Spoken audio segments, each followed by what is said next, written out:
3 pa lang sa kabuntagon, nagdasok na sa Basilica Minore del Santo Niño ang mga deboto aron sa pagtambong sa 4 a.m. Hubo Mass, Enero 23, 2026. Usa sa mga nisalmot sa Solemn Mass alang sa hubong ritual, mao ang managsuong Avila nga lumad nga taga Mindanao.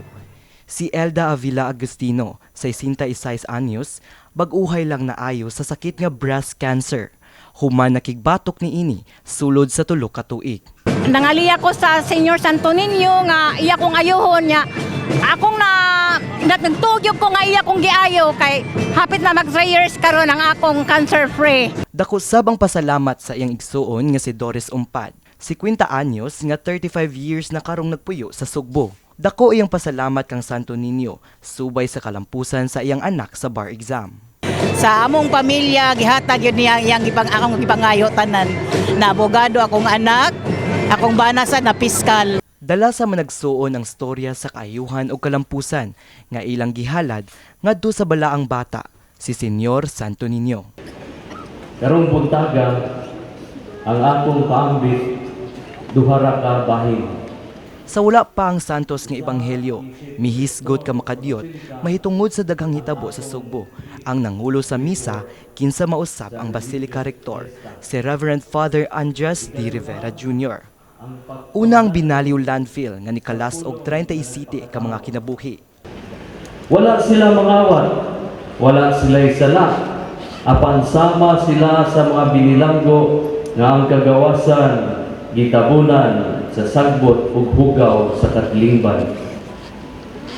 Dili tiaw mga igsuon, kay kung buot hunaon, ikaw ug ako nga lumulupyo sa dakbayan sa Sugbo, nakatampo sa mga basura dito.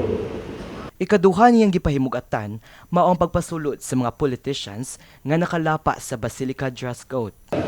Matod pa nila unfair kayo. Unfair gyud tinuod. Labi na kung maurang duha ka hulakway ang atong nakita mga igsoon. Kay kung boto na unaon dinhi sa Basilica sukad nga implement ang dress code, daghan pod nga mga VIP nga among balibaran pagsulod kay sila nag-shorts o nag-spaghetti ra. So dili siya unfair. Nahitabo lang to siya kay there was a failure of coordination.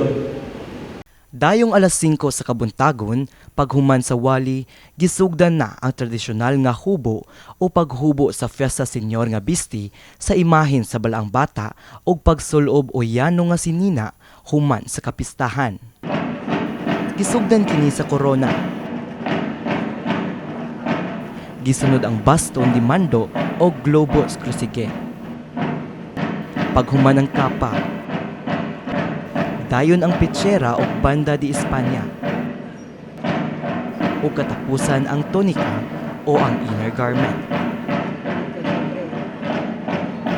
Human giligo sa tubig nga adunay pahumot. Gisuluban kini og bag-ong bisti. O gisayaw ni Father Rivera kauban si Father Danilo Carrido. Paghuman sa Hubo Mass, among nakailang usa ka pundok sa managhigala. Matud nila, 3 years na nila ni nga tradisyon nga magkuyog matag misa sa kapistahan ni Senyor Santo Niño.